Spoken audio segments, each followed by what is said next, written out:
agridulce, ya lo sabemos, Dayanita no es el padre del hijo de Pamela y sin embargo el corazón de esta criatura de 10 años que ha crecido sin padre biológico, para este chico, Dayanita es su padre. Este niño es capaz de ver con el corazón, dándonos una lección inmensa, capaz de ver con el corazón al ser humano, donde otros, empezando por el propio padre de Dayanita, solamente ve un fenómeno, un monstruo que tiene que ser proscrito socialmente.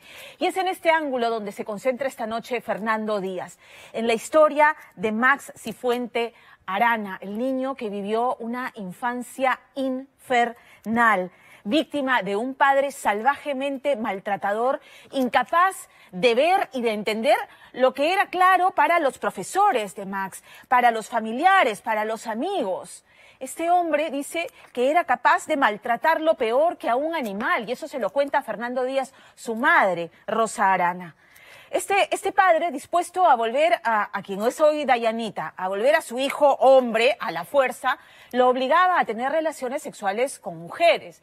Pero ocurre que Max tenía una amiga de la infancia, Pamela, una amiga con la que sostuvo una relación. De hecho, Pamela, cuando sale embarazada, la primera persona que llama es a Max, hoy Dayana, y le dice, creo que el niño es tuyo. Para ese momento ya Max había salido huyendo de Pucallpa, huyendo de su padre, dispuesto a someterse a la transición, vivir como Dayana, como la mujer que sentía que era. Y sin embargo siempre mantuvo contacto con Pamela, y no solamente con Pamela, sino que construyó una relación con ese hijo que ella creía suyo. Y nunca pudo despejar la incógnita hasta esta semana. Toda la historia se la cuenta esta noche Fernando Díaz.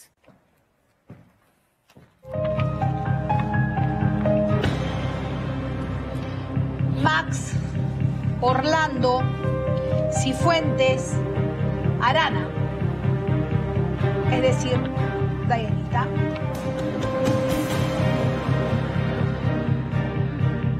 no es el padre. Durante 10 años esperó este momento, conocer al fin la verdad de aquella historia perdida, fondeada en la espesura de la selva de Pucallpa, en la fotografía borrosa de un muchacho llamado Max que a los 17 años escapó de su tierra con un secreto que le oprimía el alma y que ni las risas del público ni la máscara del maquillaje han podido ocultar para siempre. Yo siempre crecí con la ilusión de darle lo que yo nunca tuve: amor, cariño, comprensión y un buen estado de vida. Que antes no podías. Sí, porque a mí nunca me quisieron y yo no quiero que él pase lo mismo. Al igual que la crisálida, Max fue desapareciendo lentamente, permitiendo que en la capital, lejos de todos, de la mirada inquisidora de sus tías, pero sobre todo, lejos de la violencia de su propio padre, pudiera aflorar su verdadero yo, esa chica risueña y carismática llamada Dayanita. Cuando él era chiquito, yo no veía nada, le gustaba cosas de varoncito, nada. Todo era de mujer, en la escuela también era igual. Como yo decía, no, ¿qué puedo hacer si Dios me da ese hijo? Aquel niño vivió en la incomprensión, las burlas y la tortura de la homofobia que pretendía volverlo hombre a sangre y fuego. Su papá feo le maltrataba, feo. Le rompía la cabeza, le daba correazos, como decimos, como a un animal, pues. Ni a un animal creo que se lo trata así, ¿no? Pudo haber crecido con el alma negra, con sed de revancha, pero extrañamente ni el latigazo más fuerte ha logrado doblegar ese instinto paterno que ya había nacido dentro de él. Porque es mi hijo. Yo digo que es mi hijo. Tú sabes que es dar cuando ese niño no tenía cariño de nadie. Yo estaba atrás de él. Yo estaba atrás de él, de la mamá, de mi familia, de todo. No creas que porque me vine a Lima dejé de pensar en él, dejé todo. Siempre está en el pensamiento de él. Y hasta ahora. Esta historia no es un cuento de hadas, es la vida misma con sus heroínas y villanos. Me pongo a pensar, ¿no? Qué duro debe ser que tú toda la vida pienses que alguien es tu hijo, que ya te encariñes, que por más que no lo haya tenido cerca, ella ya tenía ese sentimiento de que era su hijo. Un viaje que enfrentó a Dayanita con su pasado más recóndito y doloroso. En un momento ya no quiso entrar y para ella ha sido una presión muy fuerte también.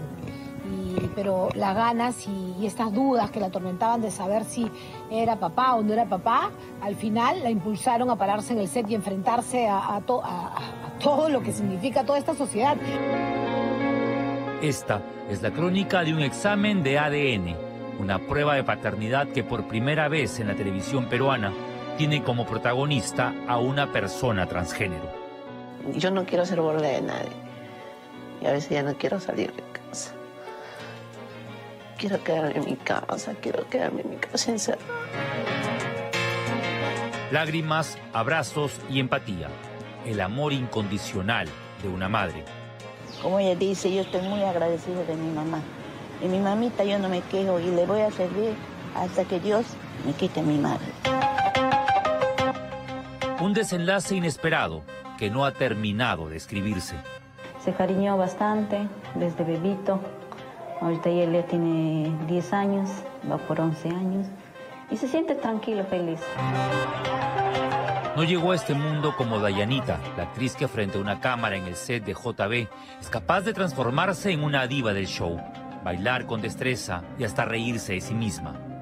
Nació en un lugar donde no habitaba la fama sino la pobreza y el castigo por tener una orientación sexual distinta. ¿Qué pensaba su papá? Él decía, pues, si él dice engendrar un hijo varón, tiene que ser varón. Por él yo discutía, como en todo hogar que pasa esas cosas. Yo le decía, ¿qué podemos hacer? Es mi hijo. Yo como madre no le voy a matar, no le voy a botar. Si no fuera por doña Rosa, Max ya estaría muerto.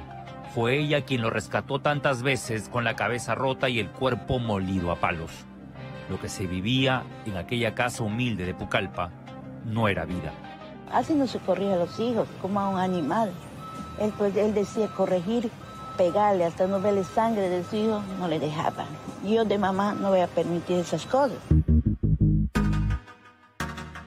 Pero como todo niño, Max tenía un sitio para el recreo, instantes de felicidad que parecían horas junto a otros niños. Y fue así que conoció a Pamela. Con él nos reunimos en la plaza, correteábamos, bromas por acá, bromas por allá. De ahí cada uno a su casa. De nuevo otro día así, igual así, sucesivamente así íbamos conociéndonos todos. El padre de Max veía con buenos ojos que su hijo se relacionara con algunas chicas, a veces a la fuerza. Me traía chicas a la casa, o me presentaba, o me decía, no, yo quiero un hijo. Pamela pasaba horas con Max. En el fondo, se sentía atraída por él. Un día me fui a su casa, nos conversamos. Ahí pasó 3 veces a 4 veces. Claro, pero tú no estabas enamorada de Max. Sí, yo me enamoré de él. Sí, me enamoré. En el momento, como era chibola, yo me enamoré de él. De ahí pasaban los días, pasaban los años, y yo ya no sentía nada ya. Pero la violencia continuaba en casa y Max tuvo que escapar y venir a Lima. Fue en ese interín que Pamela lo llamaría para contarle que estaba embarazada. Me llamaste cuando yo estaba en Pisco. Me dijiste que estabas embarazada. Y es tu hijo. Yo le dije, anda, mentirosa, como es, no le creía. Pero después, cuando yo ya llegué para la selva, yo ya le vi con el bebé. Con mi bebé. Yo quisiera saber si es que Dayanita es el padre de tu hijo. Puede ser también. Y ese simple indicio despertó en él un instinto de paternidad, de protección para ese niño al que no veía desde bebé y que durante 10 años creyó que era su hijo. Yo lo vi de pequeño.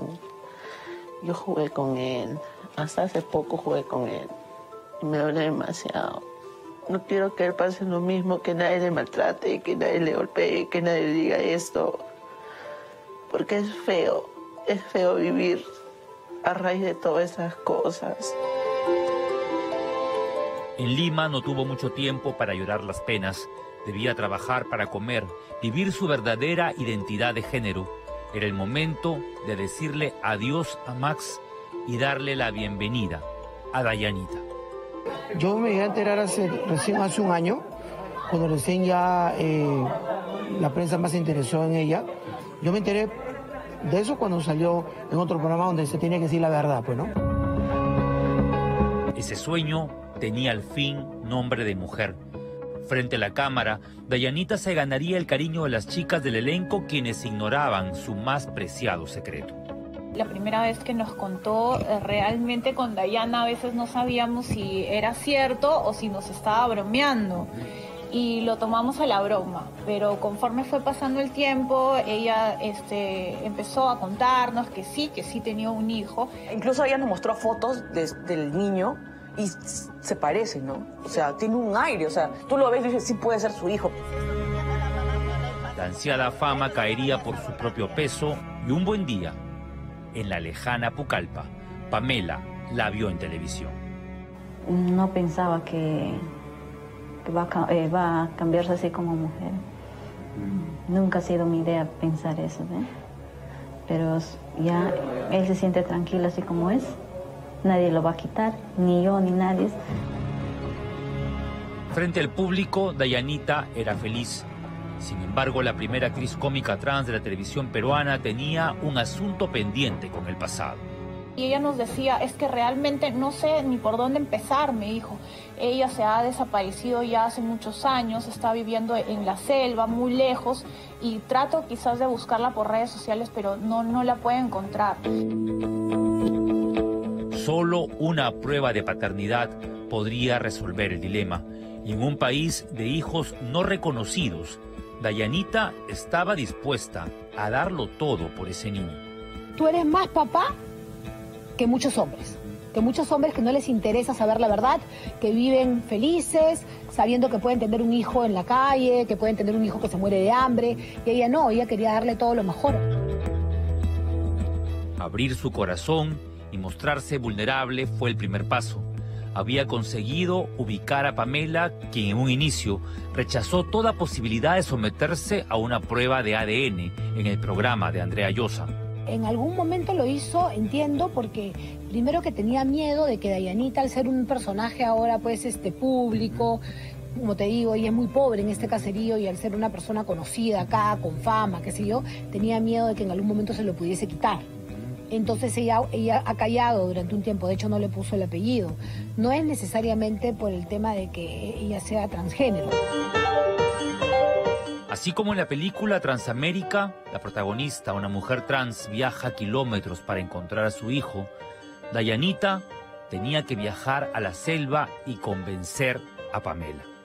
Tuve que cruzar río, llegar a ese lugar, cruzar río, de ahí para regresar a la ciudad de nuevo, chapar un bote, ir. Es toda una travesía. Es como armar un rompecabezas. Un vuelo de 1 hora y media hasta Pucallpa, 4 horas en bote surcando un río de la selva y 1 hora más de caminata en el caserío Los Olivos, donde no hay luz ni escuelas. En medio de la precariedad absoluta, Dayanita se jugaría la última carta para saber la verdad. Tú siempre decías que es mi hijo y ahora que capaz, no sé cuál es tu intención, cuál es tu idea, o cuál es tu pensamiento, y capaz piensas que yo quiera quitar, porque yo no quiero quitar, y nunca se lo quise quitar. Nunca he tenido rencor de él, no odiarle, nunca le he odiado, nunca le he asqueado, pero sí, una buena persona. Pamela tenía mucho miedo de venir a Lima, más aún si su actual pareja desconocía no solo la historia con Dayanita, sino que además el niño ya le decía papá a Dayanita. Porque el niño se ha encariñado con él, decía que él es su papá.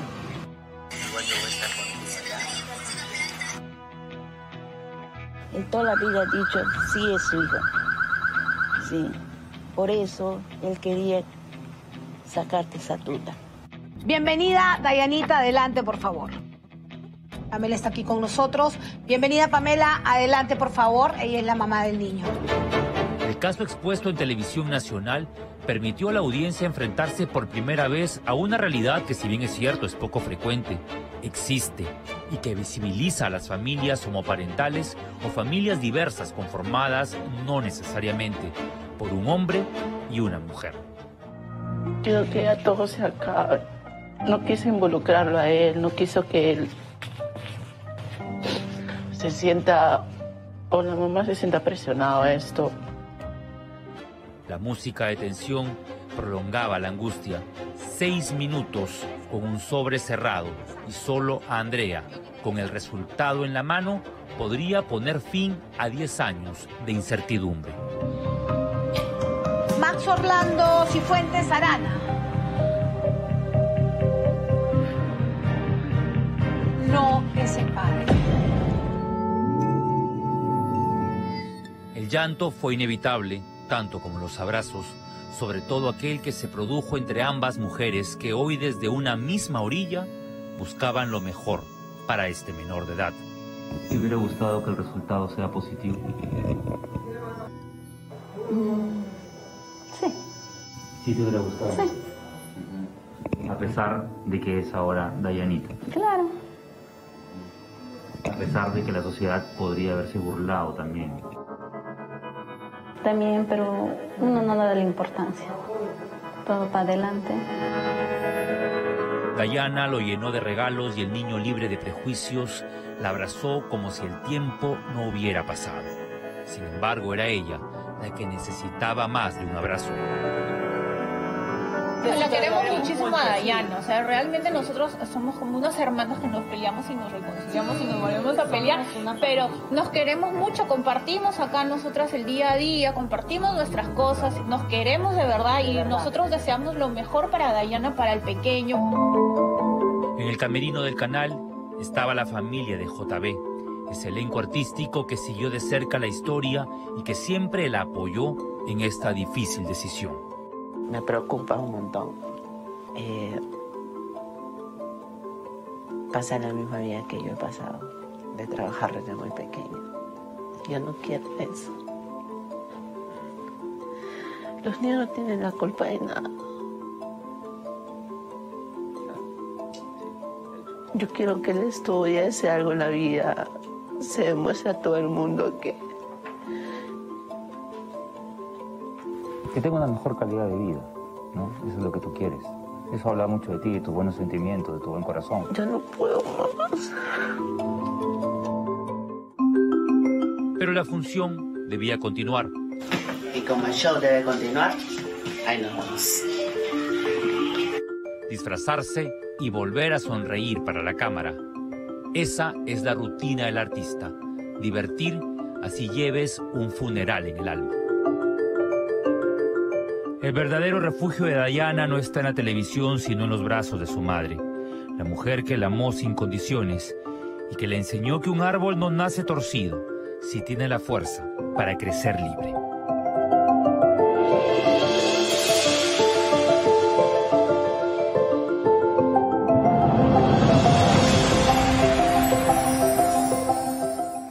Lo vuelvo a decir, una criatura de 10 años nos deja una lección inmensa. Una criatura que es capaz de ver al ser humano detrás de la envoltura con la que nos presentamos al mundo. Dayana se siente mujer. Nació hombre, pero siempre se sintió mujer y decidió con valentía, porque no es fácil en una sociedad que discrimina y violenta a diario a las personas transgénero, a los homosexuales, a la comunidad LGTBI, con valentía decidió vivir su identidad. Y este niño ha sido capaz de ver al ser humano. Y de eso se trata. No se trata ni siquiera de decir seamos tolerantes, porque tolerar es, no me gusta, ¿ya? Pero bueno, pues es lo que hay. No, tenemos que ser capaces de entender y de permitirles que sean seres humanos funcionales en la vida y no marginarlos. Dayanita con su talento lo ha logrado y hoy es pieza fundamental en un programa de televisión exitosísimo. No le pasa lo mismo a la mayoría de su comunidad, que infelizmente, y pese a todo el potencial que pueden tener, terminan lamentablemente prostituyéndose, terminan marginados, terminan además repudiados por sus familias. a los padres de hijos homosexuales, transexuales, lesbianas, vean el ejemplo de la señora Rosa Arana. No son hijos torcidos, no son seres humanos defectuosos, son seres humanos. Abrácenlos, compréndalos, recíbalos, no los arrinconen, no los condenen al repudio, porque es cruel, porque es sangre de su sangre, no es una semilla torcida, es un ser hermano maravilloso. Eso es lo único que puedo decir. Empatía, por favor, con un ser humano. Vamos a cambiar de tema, porque francamente es perturbador comprobar una y otra vez que para las mujeres no hay ningún espacio o ámbito seguro. Las mujeres son violentadas en su casa por sus parejas. En el trabajo son acosadas. En el transporte público son toqueteadas. Y muchas veces se les carga la responsabilidad de ella. ¿Para qué te vestiste? ¿Para qué saliste? ¿No? La culpa de las agresiones que sufren son las mujeres. Y la verdad es que lo peor es que con el caso que vamos a presentar esta noche van a ver cómo es que, y es un caso demoledor, cómo es que los llamados a proteger a la mujer, a protegerla, a contenerla, también pueden resultar siendo verdugos impunes. La mujer que esta noche denuncia haber sido dopada y violada en estado de inconsciencia le dice a Angélica Villegas: ¿a quién le puedo pedir ayuda si fueron ellos los que me violaron? Y ellos son los policías que le intervinieron una noche en pleno toque de queda el año pasado. Arlene Tamani y Kenji Guzmán. Como les digo, en noviembre del año pasado la intervienen a esta muchacha con una pareja de amigos. Entonces estos policías le dicen a la pareja de amigos: los acercamos al paradero más cercano para que ya se vayan a su casa. Y a la denunciante: también te llevamos a tu casa. Y efectivamente, ella llegó a su casa, pero no la llevaron los policías. Ella despertó en un bus de transporte público y empezó a recordar lo que había pasado. Y recordó que en un estado de semi-inconsciencia, porque fue dopada, había sido violada en un hostal de Santa Anita. Cuando llega, y había sido violada por estos policías. Y cuando llega a su casa y descubre, se baja el pantalón y descubre sus prendas íntimas ensangrentadas y con restos seminales. Felizmente esta chica tuvo el respaldo de su familia, fueron, denunciaron, examen médico legista, entrevista en cámara Gesell, confirman la violación, la confirman. Y no solamente eso, finalmente con estos resultados no se actuó. Estos policías, plenamente identificados porque la pareja grabó la placa del patrullero que las intervino y se pudo identificar a los policías, fueron cambiados de destino y han seguido trabajando durante todo un año en que se ha demorado este proceso. Pero esta noche la víctima abre con Angélica Villegas el sobre con la prueba de ADN. ¿Cuál es el resultado? ¿Y cuál es la reacción del Ministerio Público? Véalo en el siguiente reportaje. Un video grabado en tinieblas por un grupo de jóvenes captaba la placa de una patrulla que los intervino, según ellos, con 2 policías a bordo el año pasado en pleno toque de queda. Pero horas después, este mismo registro sería clave cuando una de las mujeres intervenidas denunció a los 2 policías de doparla y abusar sexualmente de ella en pleno procedimiento. Arlene Tamani Juancho y Kenji Cristian Guzmán Peceros abusaron de mí siendo policías. Se supone que nos tienen que proteger. En pleno toque de queda, estando en pandemia, se aprovecharon. Pero esta noche, una prueba de ADN podría decidir el destino de 2 policías. Hace pocas horas recibiste el resultado de las pruebas de ADN que confirman si se trata o no de los 2 policías que denuncian los restos seminales hallados en tu cuerpo. Después de tanta insistencia, después de 7 meses por tanta presión, recién hace unas horas me han entregado los resultados.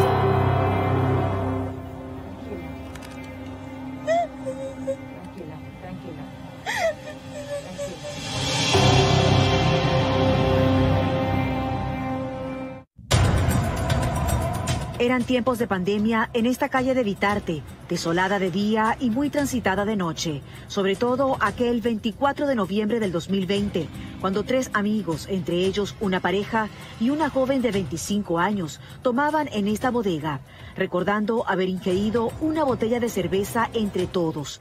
Pero dicen que a partir de las 9:30 de la noche les llamó la atención el frecuente merodear de una patrulla que conducía el policía Arlene Tamani con su colega Kenji Guzmán de copiloto. Nosotros nos encontrábamos reunidos aquí con mis compañeros y es donde la patrulla empieza a pasar por aquí. hasta 3 oportunidades y a la tercera esperaron que ya sea toque de queda para decirnos que nos retiremos. Y es ahí donde Kenji se ofrece a trasladarnos a un sitio donde pasa en taxi. Hasta ese momento, la joven de 25 años a la que intervenían con su pareja de amigos percibía cordial el hecho de que, más allá de llevarlos detenidos, uno de los policías, Kenji Guzmán, les propusiera dejarlo en el paradero más cercano, de retorno a casa, sin levantar más acciones sobre ellos. ¿Qué es lo que exactamente te dicen los dos policías una vez que llegan a este punto? Arlene me propone, ¿no? Como ves que yo también voy a bajar con mis amigos, me dice, señorita, pero por acá es peligroso. Hasta los mismos taxistas a veces te roban. Y es ahí donde me convencen prácticamente de quedarme y se ofrecen llevarme a mi casa. Y Kenji, como para convencerme, terminar de convencerme, dice, sí, si gusta nosotros la llevamos hasta la puerta de su casa. La pareja de amigos de la denunciante, al quedar en el paradero, se cerciora por seguridad de grabar la placa de la patrulla que los intervino y que retornará a la casa a su amiga sin que los policías se percaten, mientras la joven decía sentirse segura, pero indica que hay un cambio de planes en el camino, siendo las 3 de la mañana. Si ellos te proponen dejarte en tu casa estando en la patrulla, ¿a qué se debe que hagan una parada justo acá en el estacionamiento de la comisaría? Kenji me dijo que por temor a la prensa, que siempre los graban con la patrulla haciendo tipo taxi. ¿Eso no te pareció un detalle extraño? No, porque estamos fuera de la comisaría. Y como ellos estaban de servicio, uniformados, Arlene estaba estacionando la patrulla por donde está el micro que dice Cayahuate. Kenji se baja, viene corriendo justo por aquí y de aquí es donde saca el carro rojo, un auto deportivo rojo, lunas polarizadas, 2 puertas y bueno, subimos. Ese vehículo rojo en el que hacen el transbordo, que según la denunciante lo manejaba y era del policía Kenji Guzmán, ahora lo usaban los 2 efectivos para dejarla en su vivienda, yendo Arlene Tamaní como copiloto. En ese trayecto que desde la comisaría hasta la vivienda de la joven solo debía durar 15 minutos. Kenji se sentaba aquí manejando y Arlene iba a su costado. Kenji empieza a decirme, no señorita, ¿quién como usted que ya tomó, no? Que está tomando, nosotros también quisiéramos tomar. O sea, en todo momento recalcaba que él quiere divertirse, quiere tomar. ¿Y qué le decía el otro compañero que iba con ustedes al ver ese tipo de conversación que un policía tenía contigo? Arlene me pregunta a mí, no señorita, ¿habrá problemas si nosotros tomamos? O sea, que ellos dos querían tomar. Entonces yo le digo, bueno, el problema sería para ustedes. Están uniformados, son policías, están de servicio. Esto no generó alarma en la joven, quien indica que los 2 policías le informaron que pararían en una bodega que estaba en la ruta a la vivienda de ella para comprar licor, estacionándose justo frente. Pero la denunciante lo percibió solo como un plan entre colegas. Los 2 policías se estacionan justo en este punto, pasadas las 3 de la mañana. Y esto queda frente a una bodega que extrañamente estaba abierta en pleno toque de queda. Pero los policías, de acuerdo a la denuncia, no descienden del vehículo porque se percatan que hay 4 cámaras de seguridad, una acá, otra acá y otras 2 más en el fondo. Entonces no descienden del vehículo, sino que le piden ayuda a un grupo de sujetos que está sentado acá para que ellos compren alcohol en nombre del grupo de policías. El resto de lo que comienza a ocurrir frente a esta bodega es grabado por una cámara de seguridad que, según la denunciante, confirma la presencia del carro rojo, donde está con los policías, captando cómo lo rodean unos hombres que están tomando en el lugar. Arlene baja la luna polarizada y le dice, jefe, ya nos vamos a retirar porque ya era toque de queda y estaban bebiendo. Y Arlene le dice, no te preocupes, más bien ven, hazme un favor. Y ahí es a donde a esta bodega se acercan a comprar. Más allá de entregarles a los jóvenes que le hacen el favor a los policías, según tú, de entregarles el licor, ¿le entregan algo más? Yo pude ver que sí, o sea, Kenji le encarga algo más, no llegué a escuchar qué, pero sí le encargó las bebidas y algo más que yo supongo porque se lo dio en una bolsa negra.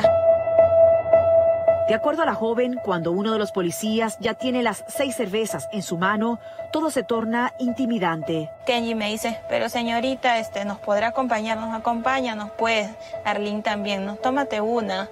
No, mira, que has estado en toque de queda, no te hemos puesto papeleta, o sea, ya en un tono sospechoso. Yo Me sentía comprometida. La botella de cerveza que te entrega, según tú, Arlene, ¿estaba cerrada o abierta?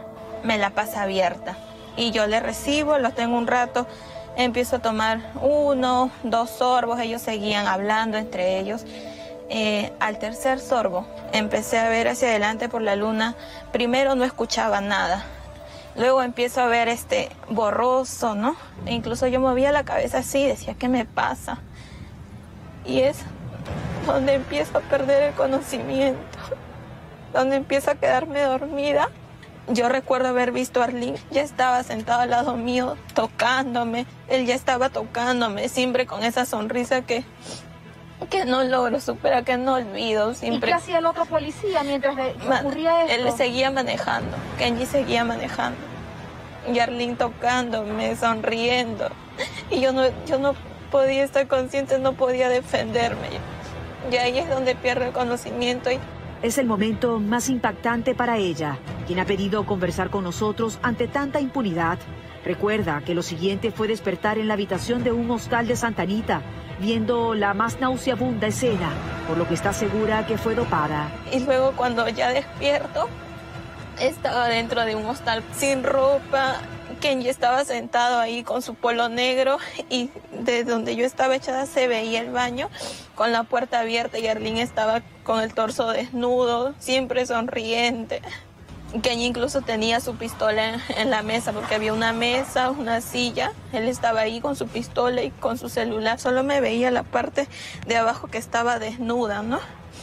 Y entonces ahí es donde yo los veo así todos esos segundos y vuelvo a quedarme dormida. Yo no sé cómo me subieron a ese hostal, cómo me sacaron, cómo me han vestido, porque yo le repito, yo recuerdo haberme visto a mí desnuda. Lo próximo que recordaría es haber despertado en un transporte público donde la auxiliaron y al llegar a su vivienda no solo vendría a su mente la previa a un doble abuso sexual, sino que sus prendas íntimas serían la más escalofriante evidencia. Fue cuando yo llego a mi casa. Al cambiarme, ahí es donde me saco el pantalón, la ropa interior, todo estaba con sangre, con espermatozoides. Sentía asco de mí misma, sentía vergüenza, me sentía culpable. Lloré mucho, como no tienen idea. Inmediatamente la familia de la joven la llenó de valor para que denunciara y cuando ella le contó a la pareja de amigos con quien la intervinieron, ellos le facilitaron la placa del vehículo policial que habían grabado, dando con la identidad de los 2 policías. Así que lo reportó a la comisaría de Vitarte por ser el distrito de los hechos y paradójicamente el lugar de trabajo de los denunciados. Escribo al WhatsApp, era un WhatsApp, y digo, pues no, se puede hacer una denuncia virtual, y me dicen, sí, claro, ¿qué pasó? Yo le digo, es un tema de violación. Me dice, ¿por parte de quién? La violación fue de parte de 2 efectivos de la comisaría de Vitarte, ¿no? Y a lo que ellos inmediatamente me dicen, ¿sabes qué? Mándanos tu ubicación, no te muevas, no le comentes a nadie, eso fue lo que me dijeron. Wow. Ahora mismo salimos para allá. Se aparecieron un montón de policías fuera de mi casa, con patrulla y todo, y me suben a la patrulla y me dicen, tienes que ir a declarar presencial. Ellos me traen a esta comisaría, ¿no? Es donde yo ingreso al 2º piso con el técnico Landa a declarar. El certificado médico legista resultaba contundente, al igual que la conclusión de la entrevista en cámara Gesell, confirmándose abuso sexual y otros detalles irreproducibles. Ahí, en esa comisaría donde debía conseguir el inicio de la justicia, dice que se sentía burlada al presenciar cómo desaparecían evidencias en la investigación y hasta intentaron silenciarla. Entonces yo entro sola, estoy declarando y una mujer estaba rondándome desde afuera de la oficina y me empieza a preguntar, ¿no? ¿Ya pasaste médico legista? Yo le digo, sí, ya pasé. ¿Y qué arrojó? Positivo, le digo, tengo lesiones. Ahí es donde la señora empieza a llorar, me dice, no puede ser, no puede ser. ¿Quién era exactamente esta señora? ¿Le preguntas por qué estaba tan interesada en tu caso?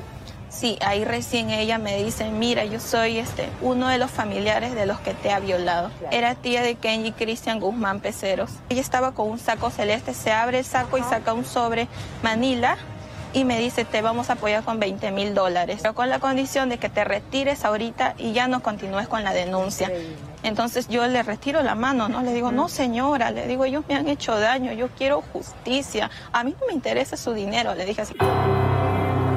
Mientras todo esto ocurría y las prendas íntimas intactas de los hechos fueron evaluadas para someterse a pruebas que confirmaran a quién pertenecían los restos seminales encontrados, los policías Kenji Guzmán y Arlín Tamaní estaban inubicables, así que solo aparecieron días después para declarar que todo era mentira y serían retornados a sus puestos de trabajo en otros rincones del país, transcurriendo casi un año de los hechos en impunidad, hasta que finalmente el último jueves la denunciante recibió los resultados de las pruebas de ADN.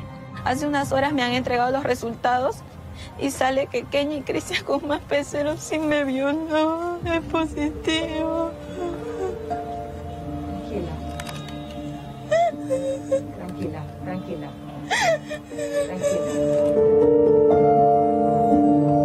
Los restos seminales hallados en las prendas de la joven pertenecían a uno de los 2 policías denunciados, al efectivo Kenji Guzmán, por lo que lo contactamos, pero al ser confrontado, cortaría la comunicación.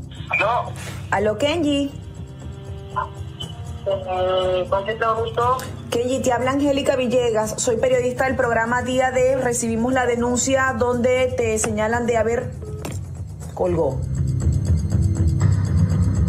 A todos parecía habérselos tragado a la tierra, incluso a la tía de este policía señalada de comprar el silencio de la denunciante, quien negaría ser la titular de esta línea. ¿Aló? Aló, sí, buenas tardes. Estoy comunicada con la señora Rosiris. No, se equivocó. Pero aquí en este teléfono figura el rostro de una señora a quien una denunciante identifica como la tía de un denunciado por violación que quiso ir a comprar su silencio. No. Está equivocado. Si este resultado parecía ser el inicio de la justicia, estábamos algo lejos de ello. Aunque Fiscalía solicitó prisión para los policías, la jueza del caso, Luzmeri López Castillo, programó la audiencia para dentro de 3 semanas, alegando que hay mucha carga procesal y que se debe evaluar cada decisión, mientras que aún esperamos respuesta por parte de Inspectoría de la Policía, donde nos preguntamos cuál será el paradero de los 2 policías denunciados de un delito tan grave en plena pandemia que podrían seguir en sus funciones en estos momentos.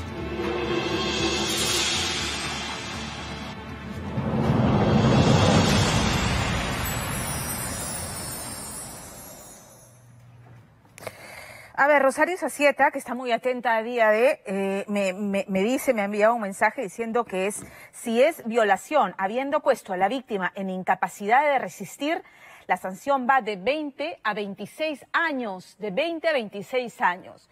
Ese detalle es importante. A mí me llama poderosamente la atención cómo es que hace un año ya había un examen médico legista que corroboraba la violación. Pero no solamente esto, el testimonio de la víctima fue dado en cámara Gesell por especialistas, peritos, psicólogos, que lo que analizan es la coherencia del relato de la víctima y se condice con una víctima de violación. ¿Cómo es que estos policías, porque además está la placa grabada por la pareja que también fue intervenida, así es como se da con estos 2 policías? ¿Cómo es que, a pesar de todos estos elementos, estos sujetos no fueron separados en lo que duraban las investigaciones y fueron enviados a otros destinos, con esa sospecha casi corroborada por los exámenes médico-legista y entrevista en cámara Gesell?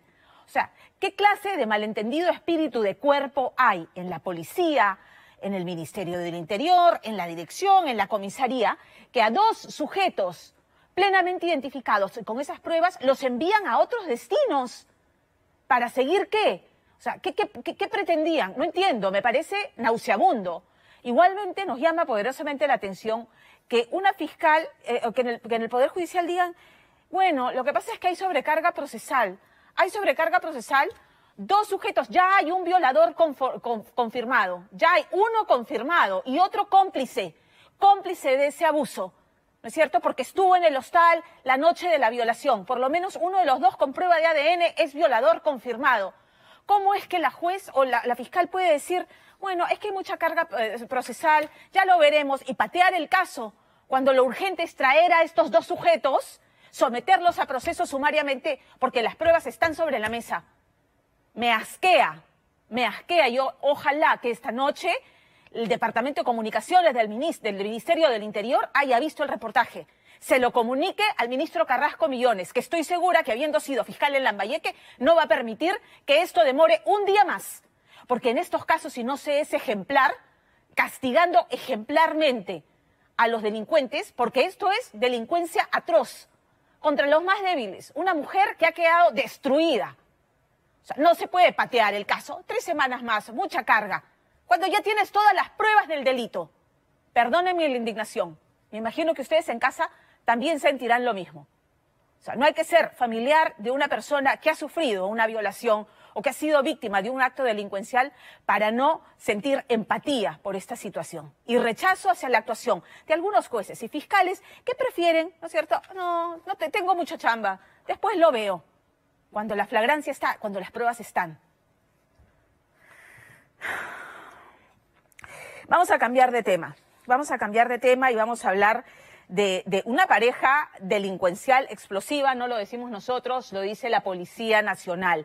Milady Manrique, la gatillera de los Blanquitos del Jirón Ayacucho, y Kenji Rojas, cabecilla de los Malditos de Atahualpa. Una pareja dedicada, según la policía, al sicariato, a la comercialización de drogas, al robo. Son chibolos. Milady tiene 24, 25 años y a su última víctima la han dejado parapléjica. La bala, Kevin, este muchacho todavía la tiene alojada en el cuello. Está postrado en una silla de ruedas. De algún modo, la prisión preventiva que se le impuso a Milady no continuó. Logró salir con libertad condicional y ha vuelto a ser detenida. Ha vuelto a ser detenida con drogas. ¿Cuál es la buena estrella de esta mujer que llama a sus víctimas a amenazarlas? Van a escuchar, los mensajes son francamente escalofriantes. ¿Qué buena estrella tiene? Que nuevamente ha sido puesta en libertad. Vamos a desarrollar más adelante ese reportaje de Richard Apolo, pero además usted tiene motivos para quedarse con nosotros porque esta semana nuevamente Guido Bellido, el premier, ha tenido varias declaraciones altisonantes y vamos a entrar en detalle más adelante eso. Pero una de ellas es reclamarse perseguido político, ¿no? Y reclamar que Vladimir Cerrón, el secretario general del partido, es un perseguido político por el caso Los Dinámicos del Centro. 2 investigaciones en paralelo que se están siguiendo, ¿no es cierto? Por el lavado de activos y por ser presuntamente líder de la organización criminal dedicada a captar activos para luego financiar dinero ilícito, financiar las campañas de Perú Libre y beneficiarse él mismo. El señor Bellido dice, es persecución política, insólita persecución política. Lo vamos a comentar después y vamos a hablar, por supuesto, de todos los chats de la discordia en Perú Libre. Nos preguntamos hasta esta hora de la noche cómo es que el señor Bellido, pese a la temeraria forma en que hace política, petardeando al presidente de la República permanentemente, sigue siendo ministro e incluso amenaza con hacer cuestión de confianza por un ministro al que él le pidió renuncia. Vamos a regresar con todo esto aquí en Día D. Tenemos avance. Esta noche en Día D, la escalofriante historia de Milady Manrique, la muñeca brava del Callao, una gatillera investigada por tráfico, robo y sicariato, un personaje obsesivo e impulsivo que según la policía dejó parapléjico a un menor de edad y fue cómplice de múltiples asesinatos sin piedad en el puerto. Me llega la punta en la todos los tombos, todos los soplones como ustedes, ya porque con la plata baila el mono. Dinámicos del Centro. El sustento de la Fiscalía también apunta a Vladimir Cerrón. En un primer nivel encontraríamos a Vladimir Roy Cerrón Rojas, en condición de líder de esta organización criminal. Además, las contundentes evidencias que complican a su hombre de confianza, Arturo Cárdenas, alias Pinturita, en el manejo de contrataciones y acopio de dinero por el tráfico de brevetes en la región Junín. Esta invocación de Arturo Cárdenas dando cuenta que quien iba a determinar esa contratación era el number one, se estaba refiriendo a Vladimir Roy Cerrón Rojas. Además, la batalla más sabrosa y reñida de la televisión ya está en ATV. Detrás mío están los cocineros que podrán llevarse 50.000 soles si es que sorprenden a nuestro jurado. Conozca las inspiradoras historias de los cocineros que llegaron desde todos los rincones del país para demostrar quién es el verdadero maestro del sabor. Así cállenme. Salvaquina de oro y el huancaína. Pau Cartambo, ahí está, ¿ves? Aquí estamos de todo el Perú. ¡Maestro del sabor! Y también, Iber Maraví, rumbo a la censura. Habrá cuestión de confianza. Además, los chats de la discordia de Perú Libre y el poder que Vladimir Cerrón ejerce en las decisiones de gobierno. Ahora sí, nos vamos a la pausa. Tengo antes un anuncio importante. En octubre ATV estrena la novela turca con la historia de Onur y Sheresade, Las 1001 noches. Vamos a ver. Muy pronto, Onur es un hombre frío, calculador y sin escrúpulos. No te fíes de las mujeres, ríete de sus promesas. Una persona poderosa, cuya única pasión son los negocios. Poder, cualquier cosa, lo que sea menos amor. Su pasado jugó un importante papel en la pérdida de sus sentimientos. Mi padre murió en la cama de otra mujer. No confíes en las mujeres ni en lo que prometen. Pero ella despertará en él algo que creía haber perdido. Estás obsesionado con Sherazade. Dime por qué. No digas tonterías. ¿Cómo se puede saber si una mujer te ama? ¿Lo va a demostrar? Las 1001 noches. Muy pronto. Por ATV. Enciende la magia. Gracias a Dios y el trabajo de muchos, hoy tenemos vacunas para protegernos del COVID-19. Ellas traen esperanza para acabar la pandemia, pero solo puede aportar. Se la pudieron sacar. La bala que lo dejó parapléjico. Kevin ahora necesita pañales y necesita asistencia permanente. Imagínense ustedes el shock de su mamá, que escuchó el año pasado la detonación, el disparo. De hecho, se asomó por la ventana y alcanzó a ver al sicario huyendo, escondiéndose la pistola. Imagínense ustedes salir desesperada a mirar de quién era, y era su hijo. Su hijo, el que estaba tirado en el piso y ahora no puede, estar inmovilizado medio cuerpo para abajo. Quien está detrás de este crimen es precisamente Milady Manrique y su pareja. Milady Manrique, esa es la historia que vamos a conocer esta noche. Esta mujer a la que la policía describe como una mujer obsesiva, impulsiva y peligrosa, miembro de la banda Los Blanquitos del Jirón Ayacucho.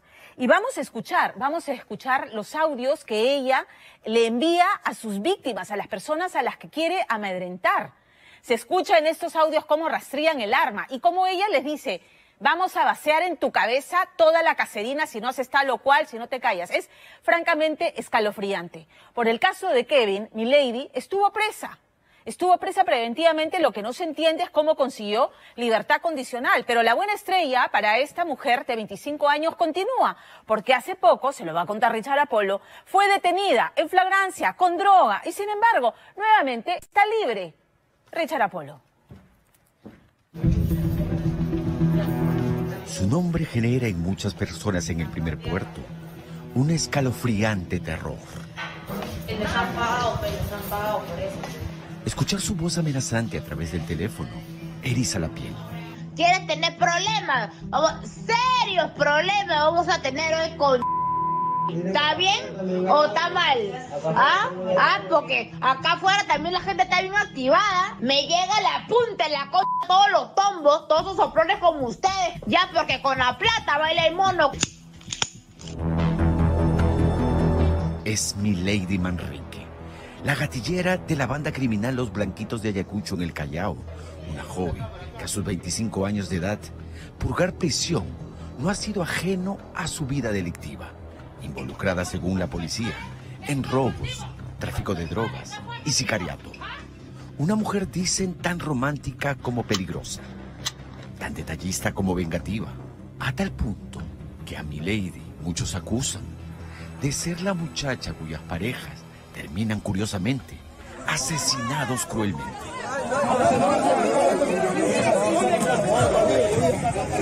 ¡Fuera, centradora! Estas imágenes corresponden al 12 de abril del año pasado. Agentes de la División Criminal del Callao, conjuntamente con el Escuadrón de Emergencia, se desplegaron aquella tarde hasta la cuadra 8 del Jirón Ayacucho, uno de los barrios más picantes del primer puerto. Han detenido a 2 personas que se encuentran al interior de este vehículo de color plomo. Al parecer, sintiendo la llegada de la policía, los 2 sujetos habrían intentado escapar sin éxito de una de las viviendas del lugar. Sin embargo, la intervención de aquel 12 de abril tenía un solo objetivo: la captura de Milady Manrique, la gatillera de Los Blanquitos de Ayacucho, a quien la policía ubicó y trasladó luego junto a los demás detenidos hasta la dependencia policial. Pues por entonces, Milady era buscada por ser horas antes de su captura la presunta coautora del intento del asesinato de un menor de edad ocurrido aquel 12 de abril. Anthony Rodríguez, periodista de investigación de Prensa Callao TV, recuerda que llegó hasta la intersección de los jirones Cusco y Ayacucho, pues la información que se tenía aquella tarde del 12 de abril era que un sicario había interceptado a un menor de 17 años, a quien disparó varias veces, buscando acabar con su vida. Cuando llegamos nosotros al lugar encontramos una horra ensangrentada, casquillos de bala en la escena del crimen, ¿no? Minutos antes de eso, el menor tendido, la gente auxiliándole, los efectivos tratando de darle auxilio. No era la policía quien lo sube a un vehículo policial, trasladándolo al Hospital Carrión, donde fue atendido. Este video capta las imágenes pocos minutos después que el muchacho fue atacado. El menor, en medio de la desesperación de la gente, es subido en una de las camionetas del escuadrón de emergencia de la policía. La bala que el sicario le disparó había entrado por su cuello y alojado en la cervical, dejándolo con vida, pero para siempre parapléjico. Y mientras el menor era trasladado de emergencia al Hospital Carrión, los peritos llegaban a la escena del crimen aquella tarde del 12 de abril del año pasado.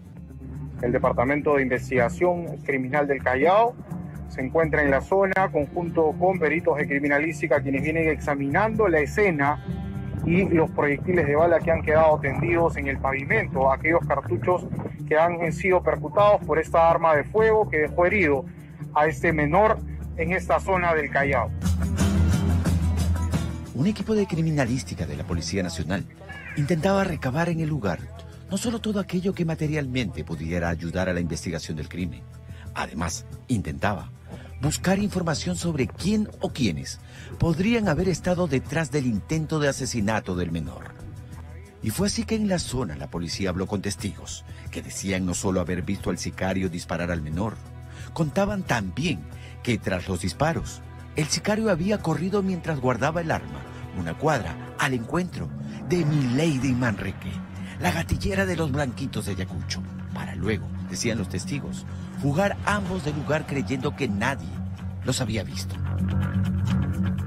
Pero los testigos no solo reconocieron a Milady, reconocieron además al sicario, que resultó siendo Kevin Robert Rojas Barriga, alias Keniro, temible sicario de la banda de los asesinos de Atahualpa, un viejo conocido de la policía con un historial, al parecer largo de asesinatos por encargo, y por entonces pareja sentimental de Milady Manrique, quien no tenía reparo alguno de divulgar su amor por Kevin en redes sociales, compartiendo momentos íntimos en un jacuzzi, demostrando en este otro video sus besos apasionados con Kenny Rojas, incluso subiendo un detalle romántico como pareja explosiva que eran.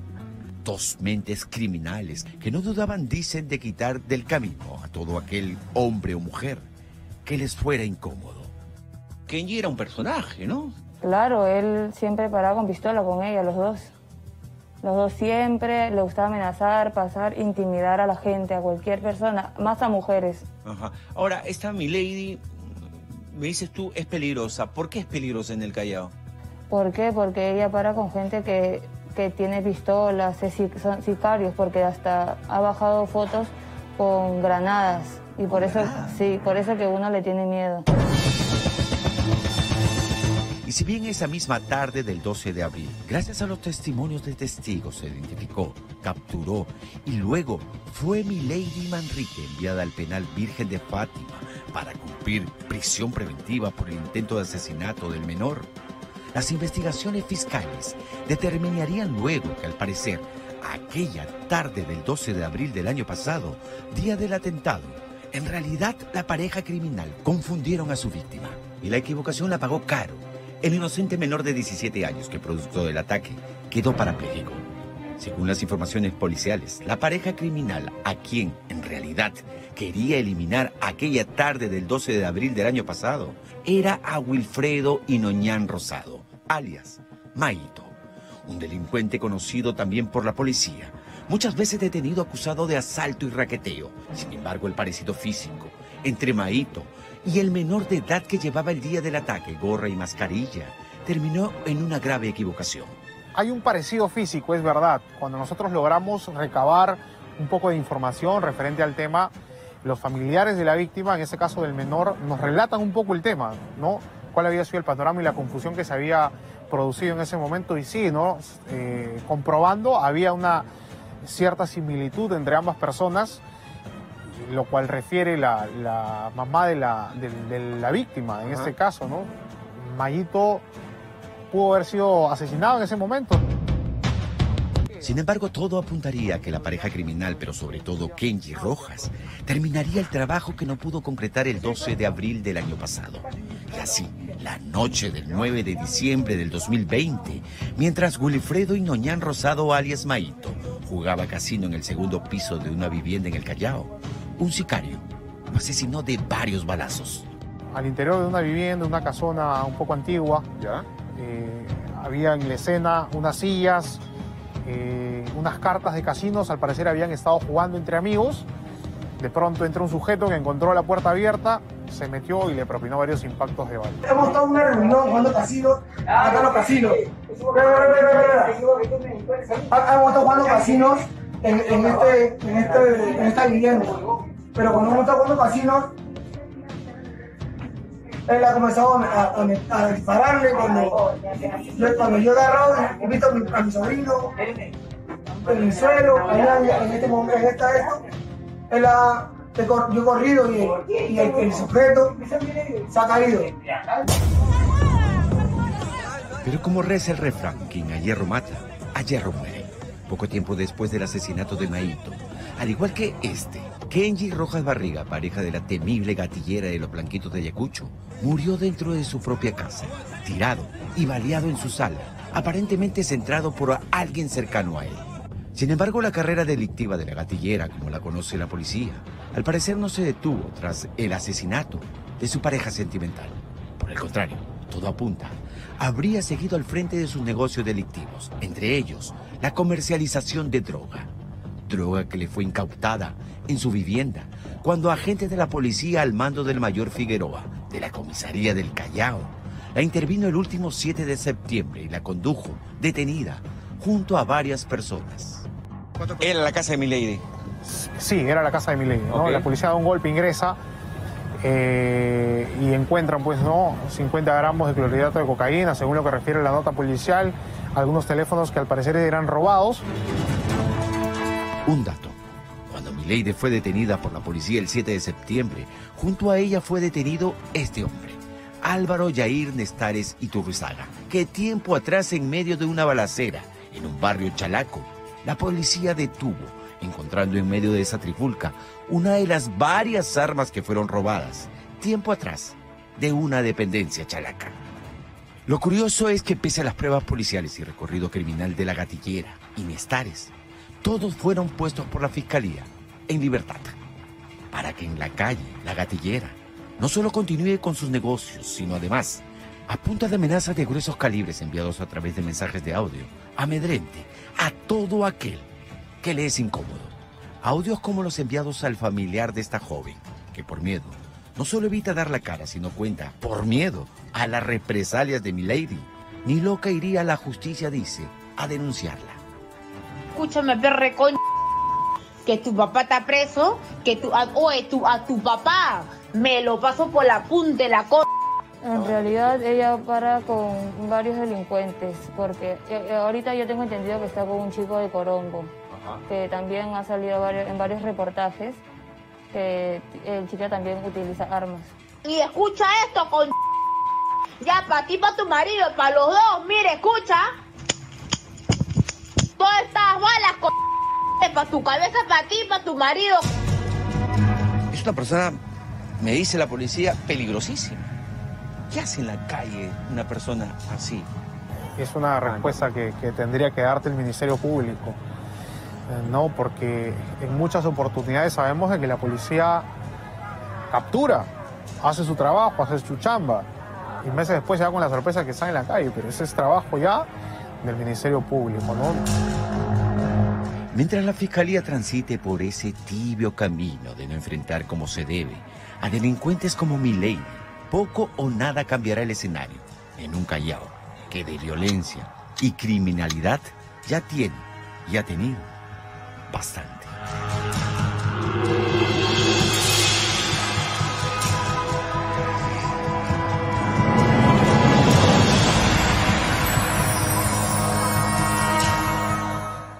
Vuelvo sobre el caso de Kevin Villagarcía, víctima de esta pareja de Milady Manrique y de Kenji Rojas.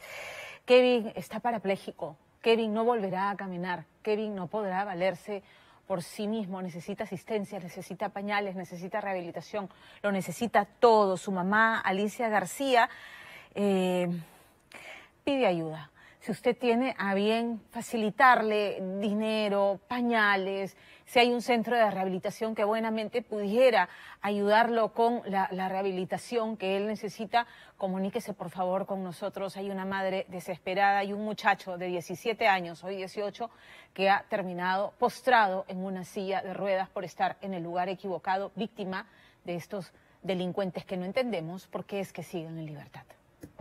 Vamos al tema político, porque de verdad es que es insólito que el premier Guido Bellido acuse de persecución política en el caso que se le sigue a Vladimir Cerrón, el dueño, el secretario general de Perú Libre, que según el Ministerio Público lidera una organización criminal que han denominado los Dinámicos del Centro, una organización criminal dedicada, según la Fiscalía, a levantar y lavar fondos de origen ilícito. Y digo que es insólita porque, a ver, sería el régimen de turno, el del presidente Pedro Castillo, que llegó a Palacio de Gobierno con el partido del lápiz, persiguiendo ¿a quién? Al secretario general del partido y a sus principales líderes para meterlos presos.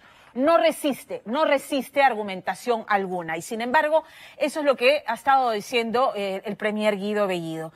Y a ver, estas semanas han iniciado nuevamente las audiencias en las que la fiscal Vanessa Tello ha detallado las razones por las cuales está pidiendo prisión preventiva para 18 de los procesados en el caso Dinámicos del Centro. Ella dice que tienen que ser encarcelados y está pidiendo 36 meses. Entre ellos, ¿a quién?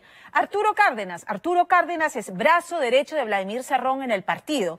Esta misma persona, Pinturita, Arturo Cárdenas, que en esta misma semana se hizo público un audio, un video, en el que lanzaba a la candidatura de Vladimir Cerrón, el exgobernador regional de Junín, condenado por corrupción, inhabilitado 1 año para ejercer cargo público, a la presidencia en el 2026. Con entusiasmo, ¿no? Y si no es Vladimir Cerrón, será Guido Bellido, y si no, y seguía mencionando nombres del partido. Lo cierto es que hay más de 40.000 escuchas legales, hay chats, hay testimonios de colaboradores eficaces que señalan cómo es que el partido se dedicaba a levantar fondos ilícitos desde la Dirección de Transportes y Comunicaciones del Gobierno Regional de Junín, y también con contrataciones de personas o militantes de Perú Libre o personas allegadas a Perú Libre que luego, en agradecimiento, tenían que mojarse con una cuota mensual para luego utilizar ese dinero para financiar las campañas políticas de Perú Libre, incluyendo la campaña presidencial de Pedro Castillo, y también pues para beneficiar al dueño del partido, a Vladimir Cerrón, que esta semana, por cierto, no acudió a la citación de la Fiscalía en el otro caso que se le está siguiendo por lavado de activos por este mismo caso, el financiamiento de su partido. Que Lorena Ormeño le cuente todos los elementos, los más importantes que hay para que esta prisión preventiva pudiera tener sustento y aprobación del juez.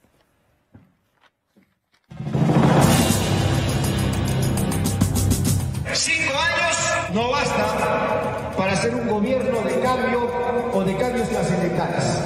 Una revolución no solamente puede ir a Palacio durante 5 años. Si ahora Pedro Castillo está en el gobierno, nuestro próximo candidato presidencial, ¿quién va a ser? Vladimir Cerrón. ¡Fuerte la palma, camaradas! El último 20 de septiembre en Cusco, Arturo Cárdenas confirmaba el secreto a voces. Vladimir Cerrón lo había elegido para echar a andar la maquinaria de su sueño presidencial, pintando a Pinturita como alguien de su mayor confianza. Entonces, camaradas, esa es la siguiente tarea. La candidatura de nuestro secretario general nacional. Y si sigue o continúa esta persecución policial, el partido está generando muertos. Sin embargo, 8 días después, el inflamado secretario nacional de Organización de Perú Libre se desdibujaba ante el juez Jorge Chávez Tamariz, intentando convencerlo de que no fugaría como ya lo había hecho. Y anulando su vena político-revolucionaria, juraba ser un padre amoroso y un cuasi explotado guachimán. Pero yo también vi pues que no era posible que solamente 200 soles me pagasen por un tema de que también hacía la limpieza, el mantenimiento y la guardería. Porque si quieren ustedes también que yo siga limpiando, no es posible que ustedes solamente me paguen 200 soles, tienen que aumentarme 50 soles. Y es que tras librar la cárcel en Junín, esta semana en Lima, el tercer juzgado de investigación preparatoria comenzó a evaluar el pedido de 36 meses de prisión preventiva contra 18 de 42 investigados en el caso Los Dinámicos del Centro. Para la Fiscalía, una organización criminal con 4 niveles, encabezada por el dueño de Perú Libre. En un primer nivel encontraríamos a Vladimir Roy Cerrón Rojas, en condición de líder de esta organización criminal, a Arturo Cárdenas Tobar, a quien consideramos en el segundo nivel y consideramos un hombre de enlace de la organización criminal. Esta organización tendría un proyecto criminal, como toda organización, y es lograr dinero a partir de la comisión de delitos contra la administración pública. Dinero que tenía como destino la organización política Perú Libre y al propio líder, Vladimir Roy Cerrón Rojas, señor magistrado. Más de 40.000 escuchas legales, chats y colaboradores eficaces permitieron a la Fiscalía armar el organigrama en una investigación que inició en abril de 2019, cuando en Lima pocos conocían a Perú Libre, aunque en Junín ya había ganado 2 veces el gobierno regional. Su líder tenía abiertas 22 investigaciones por corrupción y estuvo prófugo y preso. Así, en su segundo mandato, Cerrón habría hecho a Pinturita su voz y bisagra en el manejo de contrataciones y acopio de dinero por el tráfico de brevetes. Oye, camarada, una consulta. ¿Quién está como jefe de fiscalización, Edgar Capcha. ¿No sabes qué cuenta tiene de la gestión de Chihuahua? Claro, desde el año pasado, o sea, desde enero. ¿Con cuánto es su sueldo? 2.500, es abogado. Ya, ¿su contrato cuándo acaba? Este mes. Ya, ahí muere su contrato, hay que convocar esa planta porque estamos rodeados de países o más. Fácil, ya, final su contrato, mamá. Ya como yo voy a formar a Reyes, ya, y hay que buscar otro cuadro ya más, ¿ya? Bueno, ya le explico al doctor, no sé cómo va a ser porque no quiero que quede desierto, nada. No, ya, usted ya le he mandado ya number 1, ya, está eligiendo. Si no lo elige, yo lo elijo, ¿entiendes? Así es. ¿Quién es Arturo Cárdenas Tobar dentro de la Dirección Regional de Transportes y Comunicaciones de Junín para disponer que un contrato concluía o no antes que Arturo Cárdenas Tobar, que era el número 2, está el número 1? Esta fiscalía considera que esta invocación de Arturo Cárdenas, dando cuenta que quien iba a determinar esa contratación era el number 1, se estaba refiriendo a Vladimir Roy Cerrón Rojas. Y ese binomio se confirmaría, creen, con las decenas de escuchas legales donde sin cargo público, Pinturita fungía de amo de los contratos CAS en Junín. No, Adolfo, hay una placa del Tambo, se me había olvidado esta placa, es profesora de educación primaria, tiene título, ya, y es también estudiante, ya está en el 10º semestre de arquitectura. Perfecto, ya. Ajá. Ahorita que me mande primero su CV, ya, al toque. Ya, lo voy a mandar. Que venga nomás, que venga, por favor. Cari, vente por favor a la Dirección Regional de Vivienda, pero vente aquí, trae tu currículum, por favor, ya, hoy día, te va a llamar el director. Según el colaborador eficaz 04-2021, Cárdenas habría intervenido también la fuente del dinero sucio, pues en 2020 dispuso la contratación de 4 funcionarios en la Dirección de Transportes de Junín. El requisito, ser de Perú Libre. En este chat, él mismo envía los currículums y hasta desecha de los concursos públicos a los ajenos al partido. Arturo, estas son las plazas, en un momento te envío todas las bases, que además ya aparece cómo debe resultar el contrato o la contratación CAS. Para el código 01 debe ser desierto, para el 02 debe ganar Andrés Álvarez Sedano, para el número 9 Miguel Rivera, para el número 10 desierto, listo. Según el Ministerio Público, esas órdenes serán ejecutadas por el nivel 3, conformado por dirigentes de Perú Libre como Eduardo Bendezú, Waldis Vilcapoma, Eduardo Reyes y Marina Vázquez, quienes dicen introducían el dinero sucio al partido. Hermano, camarada, va a entrar Juan, uno nomás por día, un favor. Porque vamos a ver, hermano, voy a ir para Ayacucho, voy a ir para Huancavelica, voy a estar en Cajamarca, hermano. No, ahí tú sabes que no tengo ni chamba en el cielo. Ya le dije ayer un favor, ya estoy viajando, hermano, porque si no, ¿con quién me muevo, hermano?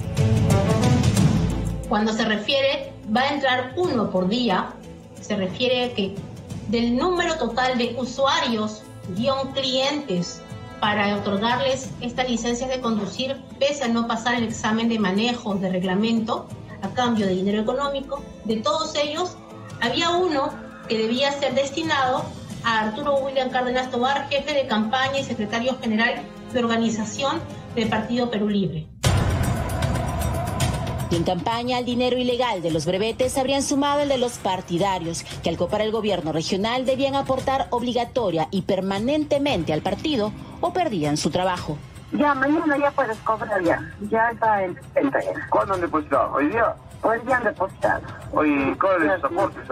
Hoy día, ¿van a querer aportar o no? Sí, tienen que aportar, justamente mañana vamos a... Ya chequeas eso, monitoreas eso más. Mañana vamos a tener una reunión precisamente para él, porque mira, ¿cómo es el caso Ali? Ali te dice, no, vamos a dar el señor, no, que va a hacer eso. No, déjale, si no quieres dar soporte, tranquila, no le digas nada, ya el próximo año ya no vamos a continuar. Camarada, buenas noches. ¿Qué tal, José, Arturo? ¿Cómo está el tema interno, hermano, para el viaje a Lima? Mire, hermano, estamos trabajando lo más que se pueda. Ayer Wincho dijo de que iba a dar la movilidad para más o menos 50 personas y se echó para atrás, pero ahora estamos en problemas. El problema es económico, Arturo, pero por eso te digo, pues, hermano, ¿la directora de UGEL está aportando algo? No, hasta ahorita no aportaba. Mándame su número, yo lo voy a llamar, hermano, mándame su número, que aporte si quiere, hermano, con lo que están ganando bien, están con 6.000, 7.000 y no están mal. Ya. ¿Mañana hay viaje para Lima? Sí, hermano. Ya, listo. Ya, Paul. Dime. Esos temas de los administradores, vamos a necesitar contadores, el TNR, hermano, hay que sacarlo, para tener ahí tus cartas ahí, por camaradas. Se me van a entregar todo y yo te doy. Bacán. Pero el botín estaba en el tráfico de brevetes y allí entraba el cuarto nivel, conformado por directores y evaluadores de manejo, jaladores y usuarios dispuestos a pagar coima. Todos, sin saberlo, vigilados y escuchados por DIVIAC. Ya se están haciendo jugadas allá o está duro todavía. Ya se las jugadas ya. Claro, pues estoy haciendo pasar bien. ¿Cuánto le va a salir de todo? ¿Cuánto le va a salir? Para el 13. A ver, algo de 2.000. Pero ya si se le hace la gochada nada más buena, ¿qué vas a estar perdiendo en mis 15 días? Solamente pasa así, no. Claro, güey, ya nomás firma nomás, sí. Según el colaborador eficaz 01-2021, el dinero ilícito era entregado a Marina Vázquez para financiar la campaña política y tras la primera vuelta, necesitando más plata, pasaron a favorecer entre 35 y 45 personas diarias. Pasaban por evaluación, se verificaban que solo 7 aprobaban, el resto desaprobaban, y sin embargo, cuando aparecían en los resultados finales o cuando se contrastaba en el sistema, se verificaban que en lugar de 30 desaprobados o más de 30 desaprobados, habían más de 30 aprobados. El 5 de noviembre de 2019 se favorecieron a 39 personas. El 6 de noviembre de 2019 se favorecieron a 34 personas en el examen de manejo. El 7 de noviembre de 2019 se favorecieron a 29 personas en el examen de manejo. Cuando hablamos de la existencia de una organización criminal que tiene por actividad el tráfico de licencias de conducir, esta infracción consiste principalmente en otorgarle el título, en realidad, otorgarle validez a un examen que jamás se dio o que si se dio mal, para otorgarle la posibilidad de conducir hasta volquetes, camiones, buses, minibuses a personas que no estaban capacitadas para hacerlo. Y eso por dinero, señor magistrado. Pistas convertidas en trampa mortal por y para su partido y campaña presidencial. Hoy, con las mismas pruebas, han abierto otra investigación por presunto financiamiento ilegal de campaña de Perú Libre. Son dos casos que están separados, pero a la vez relacionados. El caso Dinámicos se explota la parte de corrupción en la región Junín, y el caso de lavado, que también está en Lima, en una fiscalía supraprovincial de lavado, explota el tema de la financiación ilegal de la campaña de Perú Libre del 2021 y el uso de esos dineros para dicha campaña y para solventar gastos judiciales del grupo de Perú Libre, concretamente el señor Sarrón. Entonces, por decirlo de alguna manera, el caso Dinámicos es el delito fuente del delito de lavado. Esa es la relación que hay, pero son dos procesos paralelos.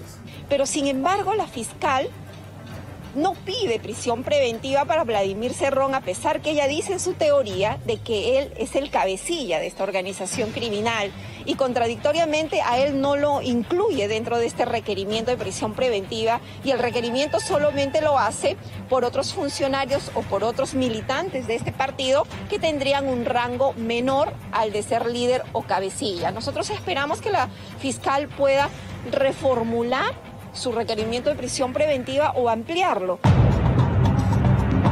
Precisamente hoy, solo subalternos enfrentan posibles 36 meses de prisión preventiva por organización criminal, con penas de hasta 32 años de cárcel.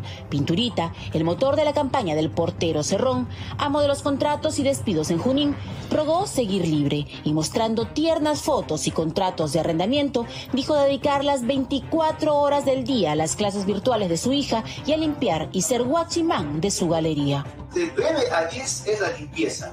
Y en la noche, señor magistrado, es donde yo me dedico a la guardianía. Ahora, por la mañana, en este caso, el frontis, que es la puerta principal, hay una vereda que lamentablemente siempre los perros, las personas hacen, en este caso, ensucian al día siguiente. Entonces me levanto a las 6 de la mañana y tengo que limpiar ahí el frontis de todo ello. A partir de las 6 hasta las 7 de la mañana. 7 de la mañana, en este caso, ya mi hija también se está levantando de la cama para que pueda, en este caso, asistir a sus tareas virtuales. ¿Dónde dice que el señor Arturo Cárdenas Tobar se encarga él mismo de la limpieza, mantenimiento y seguridad nocturna y que ese es su trabajo, señor magistrado? No lo dice, porque no es cierto, señor magistrado. Cuando el juez termine las audiencias, yo creo que va a dictar prisión preventiva para algunos, porque hay varios respecto de los cuales el peligro procesal es evidente, ¿no? Por ejemplo, hay audios que revelan que parte de los dinámicos conocían que iba a haber el allanamiento que se hizo tardíamente en Junín. ¿Cómo sabían eso si el dato es reservado, si el dato es secreto? Si eso no lo puede filtrar ni la policía ni la fiscalía, significa que han tenido una fuente de información vedada, prohibida, tal vez delictiva, y esos elementos de convicción son clave para una prisión preventiva. Esta semana, mientras los dinámicos estaban en audiencia, Vladimir Cerrón faltó a la citación de la Fiscalía de Lavado de Activos para explicar el financiamiento de la campaña de Pedro Castillo. En su lugar, él y el premier acusaron una persecución político-judicial para vetar a Perú Libre y encarcelar a sus líderes. Para mí es una clara intromisión al Poder Judicial, que busca, ¿qué cosa? Desprestigiar la investigación que viene haciendo el Ministerio Público. El primer apellido tiene que ser más mesurado, tiene que ser respetuoso de la labor que realizan nuestros jueces, nuestros fiscales, y no pronunciarse de esa manera diciendo que se trata acá de una persecución política. Pero también debemos tener en cuenta que este argumento de defensa de persecución política no es la primera vez que lo escuchamos. En los próximos días decidirán si se admite o no la prisión preventiva para los dinámicos del centro, pero de serles adversa, con todos libres, ¿podrá este gobierno garantizar que la decisión judicial se cumpla?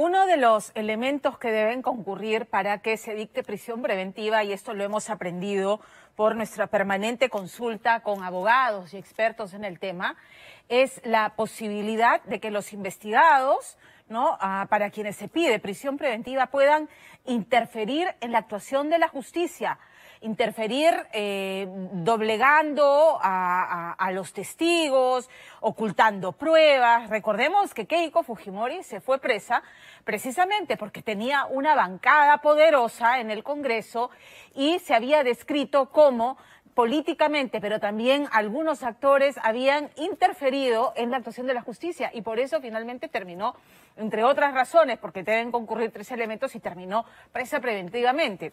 Bueno, en este caso tenemos que es el partido de gobierno el que estaría, porque es insólito que se hable de persecución política. ¿Quién ejerce persecución política? Ejerce persecución política el gobierno de turno en contra de sus opositores. Pero aquí no hay opositores. Esta es una investigación que además inició antes de la campaña presidencial, un año antes de la campaña presidencial. Número 2. Número 3. Tenemos al premier, al segundo en el mando, en la línea de mando de un gobierno, acusando persecución política. Y es peligroso porque ya ha habido una iniciativa de un congresista de Perú Libre, del señor Pasión Dávila, proponiendo que se cree una comisión investigadora para investigar el fenómeno del lawfare o el uso del sistema de justicia para perseguir opositores políticos, en este caso que es gente del partido de gobierno. Y esto supondría citar al Congreso a fiscales, a magistrados, para que expliquen qué motivan, ¿no?, las acciones judiciales y del Ministerio Público que están llevando a cabo. Y eso sería claramente interferencia de poderes, y no solamente interferencia de poderes, sino podría configurar, opinan algunos abogados, o intento de obstruir la acción de la justicia. Mucha atención con este tema, porque sí, el partido de gobierno acusa persecución política y es insólito. Y es la Policía Nacional, además, la encargada de ejecutar algunas acciones fiscales y judiciales, ¿no es cierto?, de instrumentalizarlas. La policía, ¿a quién le responde? Al Ministerio del Interior, que es miembro del gabinete que preside quien acusa persecución política. Mucha atención con este tema. Aquí hay elementos fundados, aquí hay testimonios, audios, documentación, pruebas. Y todo esto se acumuló antes de que siquiera Perú Libre haya iniciado campaña y antes siquiera que Vladimir Cerrón pretendiera ser candidato y que no pudo ser porque además tiene una condena de corrupción. Muy atentos con eso. Cambiamos de tema. Quiero darle la bienvenida a mi querido amigo Jesús Alzamora porque será él el conductor del programa que estrena ATV el 9 de octubre, Maestros del Sabor. El sábado 9 de octubre, a partir del sábado 9 de octubre, 12 participantes, 12 cocineros participarán con su mejor repertorio culinario para ser declarado el Maestro del Sabor. Vienen de todas las regiones del Perú. Participan por un premio de 50.000 soles el primer lugar, 20.000 el segundo y el tercer lugar, pero además ustedes también van a poder participar porque será el público el que elija al cuarto ganador de esta competencia. Todos los detalles con Percy Guzmán.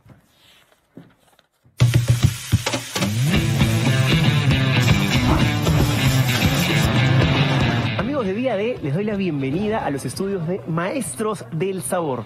Detrás mío están los cocineros que podrán llevarse 50.000 soles si es que sorprenden a nuestro jurado. Este programa saldrá lo mejor de la cocina peruana de 12 regiones. Tendrán cocineros de todo el país y lo van a poder ver solamente por las pantallas de ATV. Y en este momento van a poder conocer a cada uno de ellos y todo lo que pasa en un set de grabación de este tipo. Se siente un calor y una tensión muy importante porque el premio son 50.000 soles. De verdad, no se lo pueden perder. El próximo sábado 9 de octubre a las 10:30 de la noche, las pantallas de ATV se llenan de sabor. 12 maestros culinarios encenderán los fogones para preparar los deliciosos y tradicionales potajes del Perú con ese toque especial que tanto nos gusta de cada rincón del país. Con ustedes, los Maestros del Sabor. Así cállenme. Chalbanquina de oro y el huancaíno. Y Cerro de Pasco, ¿no? Paucartambo. Ahí está, ¿ves? Así que aquí estamos de todo el Perú. ¡Maestro del Sabor!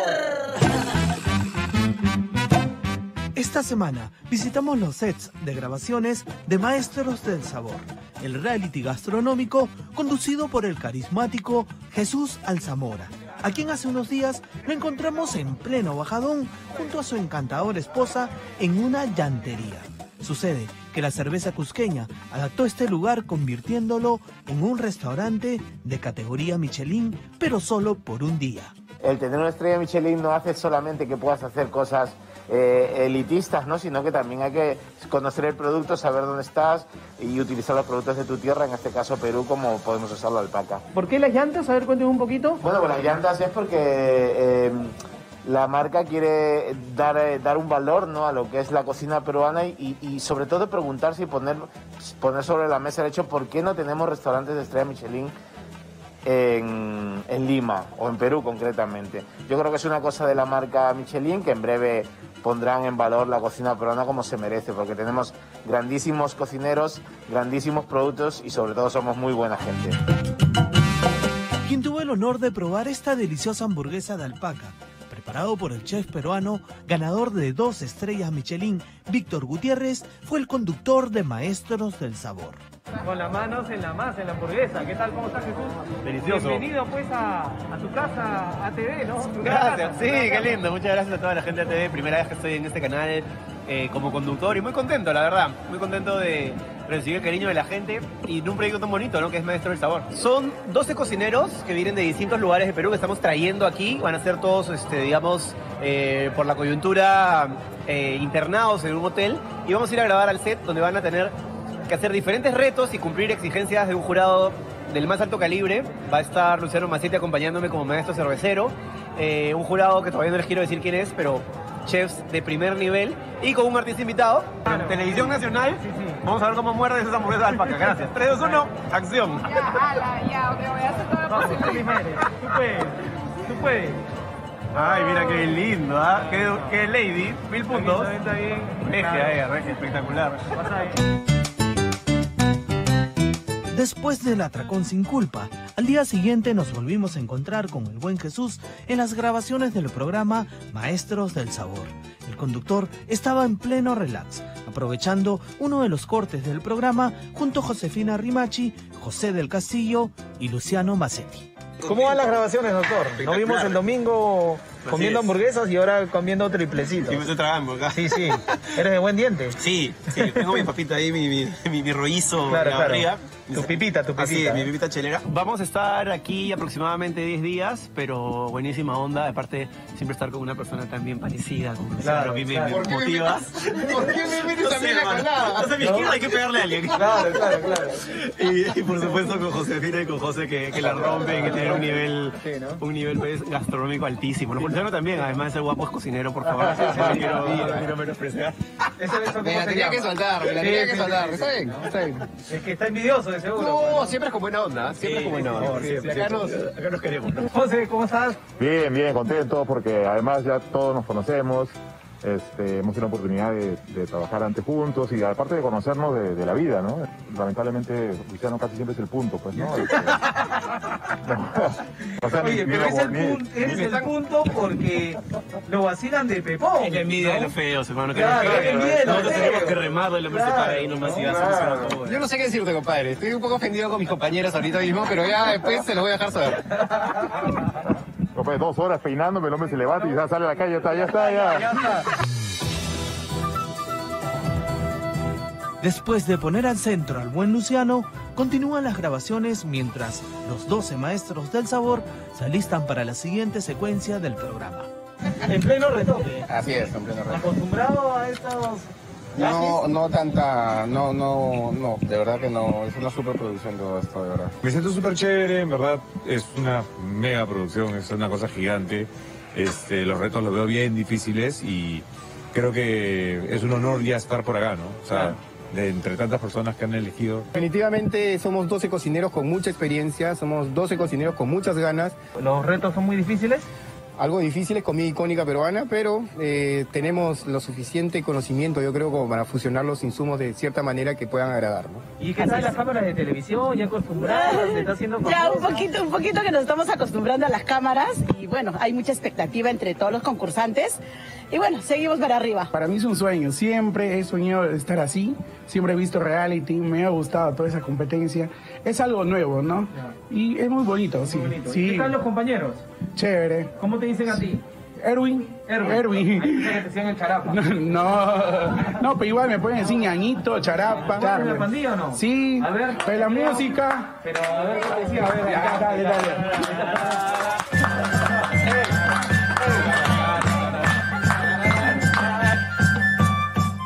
¿Quiénes son estos maestros del sabor que compiten por los 50.000 soles? Muchos de ellos, como Antoinette, Rafael y Amílcar, han llegado al programa con una historia de esfuerzo a pesar de la adversidad.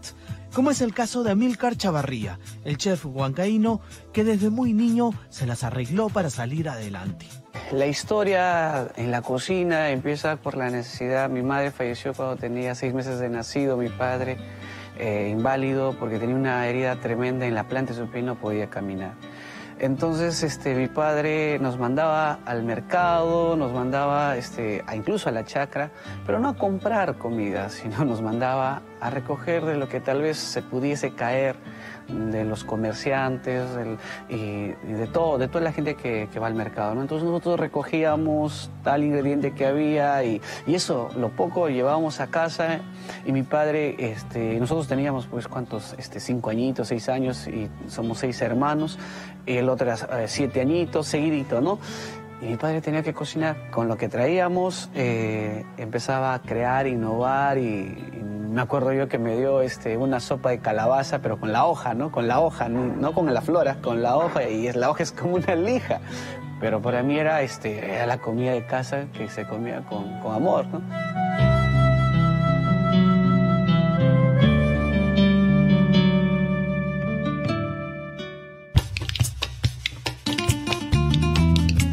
Otro maestro del sabor que cuenta con una triste pero a la vez increíble historia es el chef chiclayano Rafael Tragodara, quien hace 2 años su exitoso restaurante, La Proa de Pimentel, se incendió por completo. Se quemó todo el techo y luego cayó encima del restaurante y hizo que todos los muebles, todo, se quemara por dentro. Perdieron todo. Perdimos todo. Te voy a contar algo más maravilloso de gente que ni me conocía, que me prestó su local, en este caso una familia que ahora la estimo mucho. Me dijo: Rafael, toma mi local y úsalo. Empieza de nuevo, acá está. Y la comunidad de Pimentel se unió tanto que eso me demostró y me dio más seguridad, que se organizaron entre ellos y nos regalaron canastas para todo el personal, que éramos como 20. Me ayudaron con un tema de organizar una fiesta para colectar dinero. Y amigos me donaban sus mesas, sus sillas, lo que tenían al lado. O sea, fue impresionante ese movimiento que hubo con la comunidad. Y me ayudó a rápidamente salir adelante. Tanto así que en 15 días estuvimos nuevamente abiertos en el nuevo local y con una carta variada.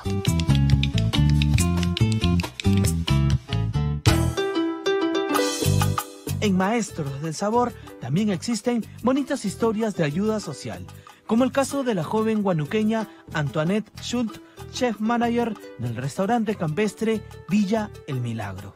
Este terreno en primer lugar fue donado a un padrecito en Huánuco, el padre Osvaldo.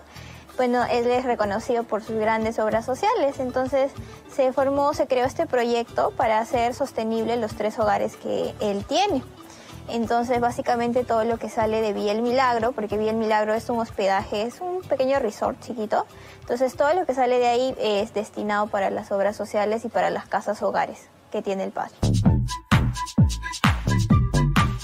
Cada uno de estos maestros ha logrado cautivar a los exigentes jueces con creatividad y sazón en cada plato que les tocó preparar con especial devoción culinaria. Así que ya lo sabe, desde este sábado 9 a las 10:30 de la noche, descubra quién será el próximo Maestro del Sabor.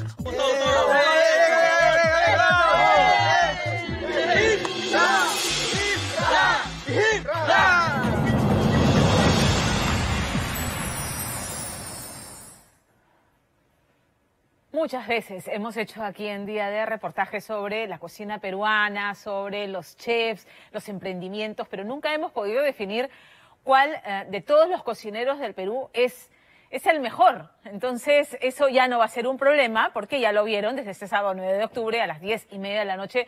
Lo vamos a descubrir de la mano del programa que conducirá, ya lo han visto, Jesús Zamora, Maestros del Sabor. Una competencia que enfrenta a los mejores cocineros peruanos de todas las regiones del país, uniendo los sabores del Perú. No se lo pierdan, y además ya saben, ustedes también participan porque pueden votar por su favorito en la web de Cusqueña. Nos vamos con esto a la pausa y vamos a regresar con esta Nueva semana de turbulencia política. La tensión, la crispación, la polarización no cede. Y no cede no solamente por la actuación temeraria del premier Guido Bellido, que sigue lanzando amenazas a diestra y siniestra, no le crean a la prensa, persecución política, adelantando políticas de gobierno que ni siquiera han sido discutidas en el gabinete, sino por la ambigüedad de los mensajes del propio presidente de la República. ¿Cuestión de confianza o no cuestión de confianza? Regresamos con eso. Esta noche, en Día D, Iber Maraví, rumbo a la censura. Habrá cuestión de confianza. Además, los chats de la discordia de Perú Libre y el poder que Vladimir Cerrón ejerce en las decisiones de gobierno. Quédese. Es una responsabilidad moral, un acto de amor para toda la comunidad.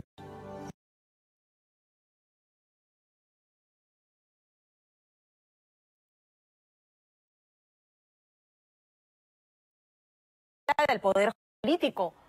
Y así como este Congreso le otorgó la confianza, con enormes reparos, pero le otorgó la confianza a Maraví y al gabinete Bellido en general, pues le pretende retirar la confianza a través de este mecanismo democrático y constitucional. Pero hay que decir que el ministro Maraví o ha olvidado ese estatuto que él firmó en el 2003 o simplemente ha querido mentir ante el Congreso de la República, porque el SUTEP publicó que en el 2003 el ministro Maraví figura como vicepresidente junto a otros 30 dirigentes de Movadef como fundador integrante del CONARE-SUTEP. El ministro ya no cuenta con la confianza del Congreso que pretende censurarlo.